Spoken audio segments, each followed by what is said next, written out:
Bom, bom dia, pessoal. Meu nome é Annalise Scott. Meu nome em Libras, né? Meu símbolo em Libras é esse.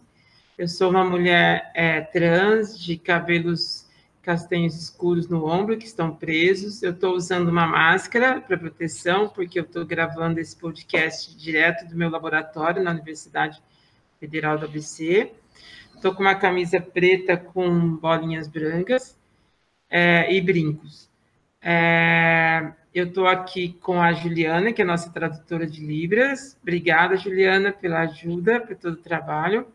E com o Wellington, que, né, tem ajudado a gente a elaborar o plano de gestão e vai fazer parte da nossa gestão. E a gente queria bater um papo, né, Wellington, sobre a questão de teletrabalho, de forma de trabalho e qualidade de vida. Mas eu passo a bola para você se apresentar. Bom dia a todos. Eu sou Wellington Teixeira Gonçalves, eu sou homem branco, cis, cabelo curto, eu uso barba, estou com uma camisa polo cinza, estou na minha casa.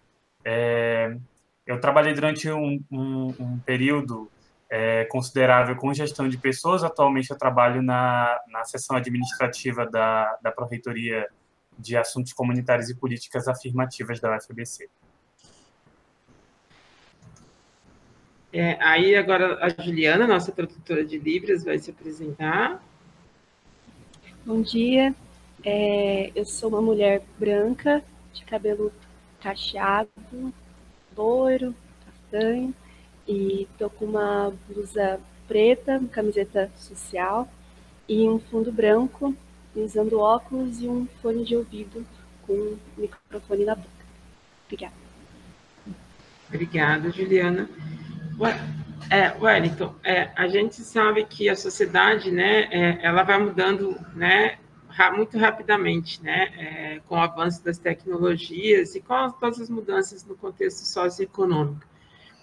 E a gente sabe que a pandemia, né, que é terrível, né, está sendo terrível, ela trouxe algumas coisas e incorporou algumas coisas na nossa sociedade, né, ou destacou, né, que talvez venham, né, para essa nova sociedade pós-pandemia de forma irreversível, né? Então a gente vê até no setor privado a questão do trabalho à distância, né? As pessoas, ou do trabalho híbrido, as pessoas vão uma parte para o escritório, mas uma parte gastam em casa trabalhando.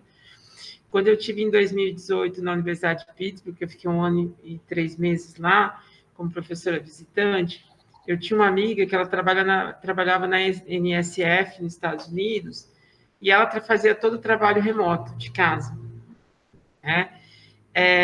E aí eu queria, primeiro, assim, uma coisa que fica meio confusa é qual a diferença de trabalho remoto para teletrabalho? Então, esses termos eles não são sinônimos. Na verdade, não são exatamente a mesma coisa. Eles podem dar para confundir esses dois termos.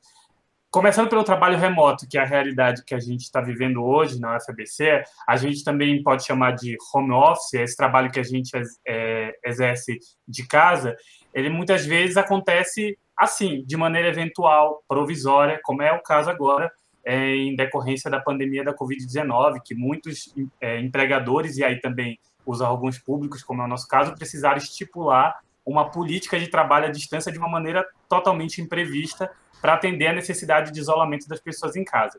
Mas esse home office, esse trabalho remoto, ele pode ser considerado teletrabalho quando ele passa a adquirir um caráter permanente, ou quando ele tem esse caráter permanente, e aí passa por uma regulamentação específica, que vai implicar em mudanças nas relações de trabalho, estabelecer uma organização, um planejamento de trabalho por meio de metas que possam ser mensuradas. Isso é uma das principais coisas que acontece no teletrabalho, que é a organização do trabalho através de metas, e não desse espaço que tem a ver com o horário, com o local onde você está, mas de metas que você tem que cumprir. A legislação vigente hoje, na verdade, ela só reconhece a existência do teletrabalho. Então, ele já é previsto, por exemplo, na consolidação das leis do trabalho, ele está previsto no artigo 75B. E uma das principais características do teletrabalho, que está previsto na CLT, é justamente que ele é exercido fora da empresa. Então, aqui eu estou trazendo esse exemplo da CLT, que é a gente, no serviço público, essa discussão ela chegou um pouco depois, né? Assim, a gente vai ver um pouco mais para frente que tem algumas outras experiências que já estavam acontecendo, mas ela chegou um pouco depois para a gente. Na CLT, ela está lá, no artigo 75B, que foi incluído posteriormente, e uma das principais características do teletrabalho é justamente isso que eu falei, ele é exercido fora da empresa a maior parte do tempo. O que não significa que o funcionário não possa trabalhar na empresa em algumas ocasiões. Agora, o home office, então eu falei aqui do teletrabalho, agora o home office, na iniciativa privada, por exemplo, ele acaba existindo mais como uma política de trabalho híbrida, como se fosse um benefício, uma prática que pode ocorrer esporadicamente e que muitas vezes ela não tem um contrato específico para acontecer, ela não necessariamente muda a regulamentação das relações de trabalho. Porque essa mudança que a gente está falando de uma regulamentação específica, que o teletrabalho tem que prever, ele inclui algumas garantias, como a ergonomia no espaço doméstico do trabalho, custeio das despesas que o trabalhador vai ter, como despesa com internet, energia elétrica. E, assim, só finalizar esse ponto, na iniciativa privada estão surgindo aí, até mesmo impulsionadas pela pandemia, outras ramificações desses modelos de trabalho à distância ou trabalho fora da empresa ou da sede. Existem iniciativas que envolvem polos de trabalho de empresas diversificadas, onde um funcionário pode trabalhar, que pode eventualmente ser mais perto da casa dele. O Itaú, por exemplo, o Banco Itaú está trabalhando com uma lógica dessa, estão vários polos de trabalho e o funcionário se organiza para ir onde é mais conveniente para ele. Então, essa é uma experiência de trabalho remoto, não teletrabalho, onde ele trabalha de lugares diferentes. Tem uma modalidade surgindo aí, essa modalidade, ela pode ser chamada de officeless, né, que aí, como o próprio nome diz, é uma visão mais reduzida do escritório, onde a ideia é que a empresa nem tenha sede física. Então, também está surgindo essa iniciativa. E tudo isso é bastante controverso quando a gente vai falar dos direitos e garantias dos trabalhadores e modalidades de trabalho que vão se tornando cada vez mais precárias em muitos casos. Sim, essa é uma grande preocupação, porque essas mudanças, se elas vêm para a qualidade de vida, elas são muito importantes, né? E a gente deseja incorporar. Mas as garantias trabalhistas, né? Toda defesa do trabalhador deve ser mantida, né? Então, assim, e é uma coisa, então, assim, a gente viu no dia a dia da universidade, nesses últimos tempos, que o home office, em vários setores, funciona muito bem, né? Mesmo sendo um trabalho à distância que foi organizado emergencialmente, né, pela situação da pandemia, os relatos que a gente ouve do pessoal dos setores e conversando, é que muitos setores funcionaram muito bem, né, e que a gente realmente vivenciou isso. Então, mas ainda não é um teletrabalho, como você falou. Então, terminando a pandemia, é preciso ter uma transição desse home office, né, para um trabalho híbrido ou para um teletrabalho, né, que pode ser híbrido, né? Na verdade, pode ser integral, pode ser parcial, pode ser híbrido. E o que eu vejo é que algumas universidades já estão na frente da gente, né? Por exemplo, a Unifesp, ela já implementou o teletrabalho, né? Então, eu acho que precisamos avançar nessa pauta e a universidade precisa implementar o teletrabalho, né? O FABC, nossa universidade, precisa implementar, né? Buscando ver como a Unifesp fez, como outras fizeram, buscando a melhor forma de implementar esse teletrabalho para proteger todos os nossos servidores, né? E manter toda a qualidade e excelência do trabalho. Mas se algumas já estão fazendo, estão funcionando, a gente não pode ficar atrás. A gente precisa implementar, e essa implementação precisa começar a ser planejada, você não acha? A gente está com uma lacuna de regulamentação interna sobre esse assunto já há um tempo. A IN 65, que é a IN que trata do programa de gestão e, portanto, do teletrabalho dentro da nossa realidade, ela não é nova, ela é de julho de 2020. Daqui a 5 meses ela vai completar 2 anos. E a gente, daqui a um mês, mais ou menos, vai completar, um pouco mais de um mês, vai completar 2 anos já em que a gente está vivendo essa condição de teletrabalho, quer dizer, de teletrabalho não, como eu disse, de trabalho remoto, né, de um home office que ainda não está muito bem regulamentado. Então, assim, embora a gente saiba que é um assunto delicado, que envolve muitos pontos que precisam ser avaliados cuidadosamente, porque a implementação do programa de gestão, que essa IN prevê, ela impõe uma série de restrições, ônus para o trabalhador. É muito preocupante que esse diálogo sequer tenha iniciado de maneira concreta no âmbito da UFABC. E não é que eventualmente não se fale disso. Inclusive, o tema tem ganhado força, agora mais recentemente, trazido como discussão pelos próprios trabalhadores e trabalhadoras, por meio do sindicato, de maneira particular, né, do Sintuf UFABC. Por outro lado, passos concretos no sentido de construir uma proposta que dialogue com a realidade da UFABC e com as necessidades da instituição e dos trabalhadores e das trabalhadoras ainda parecem assim, muito incipientes. Só que a realidade está aí. Acachapante, né? Estamos muito perto de completar, como eu disse, 2 anos de trabalho remoto, numa situação que não dá mais para ser considerada provisória, né? O que eu penso é que essa discussão poderia já ter sido startada oficialmente, né, nos canais, esse debate com a comunidade há mais tempo, né? Sabendo que isso teria que, em algum momento, ser regulamentado, até pela experiência que nós já estávamos vivendo diante da pandemia, né?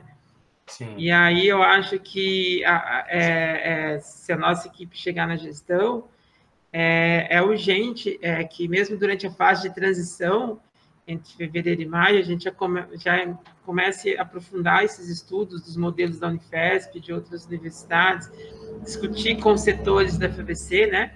Para isso, esse gabinete de transição seria extremamente importante, porque existem vários temas, né, que não podem ter uma transição, que já poderiam ser startados e começar a ser trabalhados, né?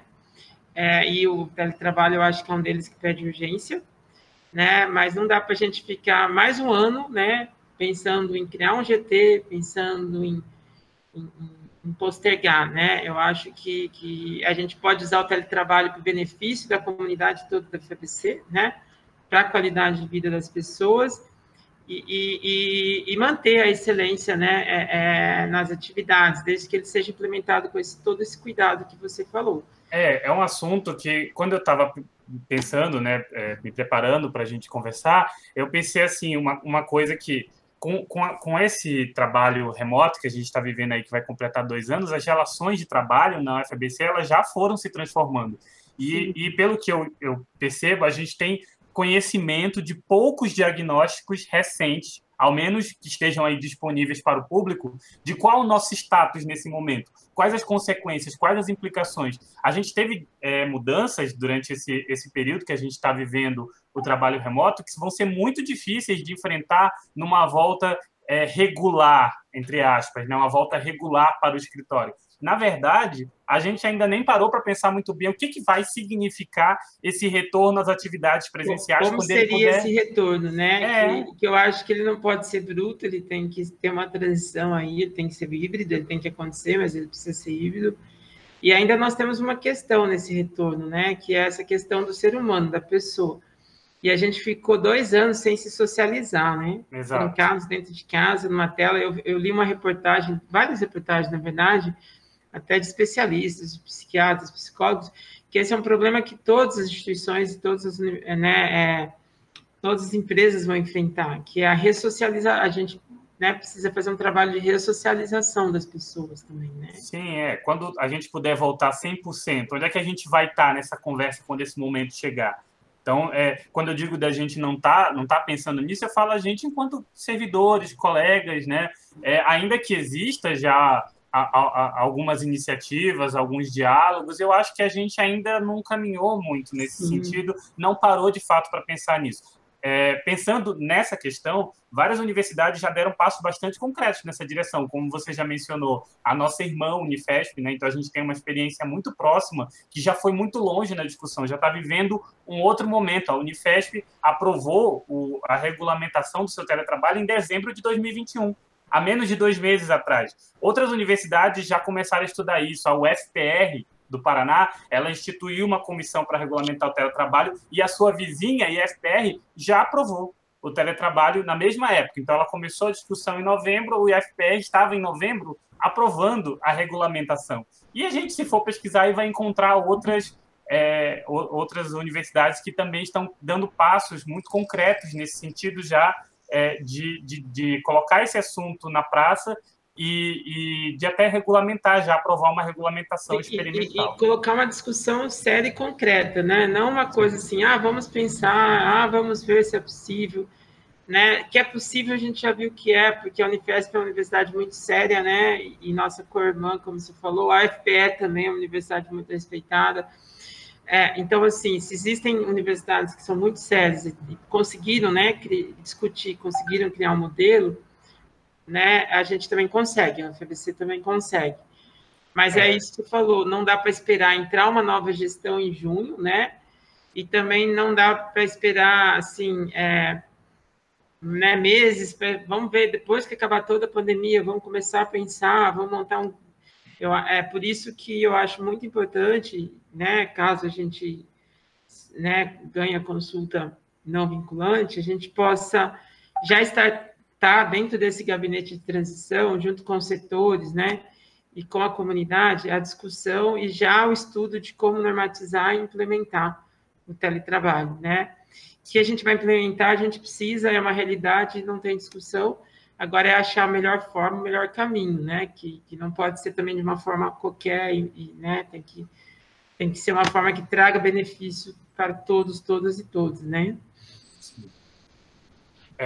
Aqui o espaço é pequeno para a gente falar mais detalhadamente sobre toda essa reflexão sobre o teletrabalho e as implicações disso para a nossa realidade de Universidade Federal, para os técnicos administrativos, né, de modo particular. Então, eu queria aproveitar para indicar aqui um artigo de 2020 de um grupo de servidores de diferentes universidades federais e institutos, que é intitulado TAIS, Técnicos Administrativos em Educação, e o teletrabalho na universidade pública, uma reflexão necessária com o movimento sindical e suas atividades. Dá para encontrar esse artigo aí facilmente pelo título no Google ou no site do Sintufejuf, de Juiz de Fora. É bem interessante o contraponto que eles colocam, porque eles, de um lado, a gente tem, de fato, as vantagens do trabalho próximo da família, longe de um ambiente de possível assédio, economizando horas de deslocamento. Por outro lado, o espaço de descanso e convívio familiar começa a ser invadido pelo trabalho, o que pode agravar e intensificar condições precárias de trabalho, sobretudo para mulheres, de modo particular, aquelas que também são mães. E também tem outras coisas que a IN 65 traz aí, como uma brecha enorme de discricionariedade, um excesso de verticalização das relações de trabalho, que pode aumentar a incidência de relações de trabalho abusivas, mesmo à distância, sem falar também da própria transferência de responsabilidade da construção de um espaço de trabalho adequado e seguro para a realização das tarefas para os próprios servidores. Então, aí entra adquirir imobiliário adequado e ergonômico, assumir custos de conexão com internet, energia elétrica e telefone e outras despesas decorrentes do exercício das atribuições de cada servidor. Então, esse artigo ele traz esse contraponto que eu acho muito interessante para ter uma noção dos dois lados e que é a discussão que a gente está querendo trazer também, porque a gente sabe que a IN 65 está aí, mas a gente precisa adequá-la à nossa realidade e tratar com muito cuidado esse assunto para que a gente não tenha um desequilíbrio, né, entre aquilo que a gente gostaria que seria o mais adequado e vantajoso para a instituição e para os servidores e aquilo que está sendo proposto ali, que tem esses pontos conflitantes. A gente já vai chegando ao final do nosso tempo, como você falou, é curto, né? Mas essa sua última fala foi muito importante, porque o estudo não é para ver se é viável ou não, é viável e precisa ser implementado, né? E a gente vai implementar. A questão é como a gente implementa isso justamente para evitar os efeitos colaterais ruins e para potencializar os bons efeitos, né? Melhorar a qualidade de vida, melhorar a satisfação, né? E a produção da pessoa no trabalho, a produção, mas evitar, tipo, invasão, né? Na vida domiciliar, como você falou, evitar relações trabalhistas indesejadas, evitar custos, né, que a gente não deseja, né, porque também não se pode jogar o custo em cima de quem está servindo a universidade, né, e para isso esse estudo de como as outras fizeram e estão fazendo é extremamente importante para que a gente veja experiências, né, e também a discussão com toda a comunidade. Então, eu acho que a principal questão agora é como nós vamos implementar, né, da melhor forma possível, né? Mas já não é mais se vai implementar ou não, né? Pelo menos da parte da nossa equipe, né? O FABC de todos para todos, a gente sabe que essa é uma realidade incontestável e a gente deseja implementar e da melhor forma possível para os nossos colaboradores todos da comunidade. Muito bem, é isso mesmo. É uma questão de quando e de que maneira mais adequada a gente vai fazer isso, até para que a gente não faça não permita que a lógica da produtividade cega ela venha precarizar as relações de trabalho que já sofrem com tantas outras influências negativas aí de estrutura. Mas eu tenho certeza que a gente vai conseguir implementar de uma forma muito, muito saudável, né? E também em breve, se a gente chegar lá. Então, eu agradeço o Wellington, agradeço a Juliana, obrigada pelo bate-papo, e aí a gente vai ter novos bate-papos sobre outros tópicos também que envolvem, né, a UFABC e a parte de pesquisa, ensino, graduação, e mesmo ainda algumas questões que envolvem questões trabalhistas dentro da universidade, né, que são extremamente importantes. Obrigado, professora. Obrigado, Juliana. Obrigado, Danilo. Um grande abraço para todo mundo. Um beijo a todos. Obrigada.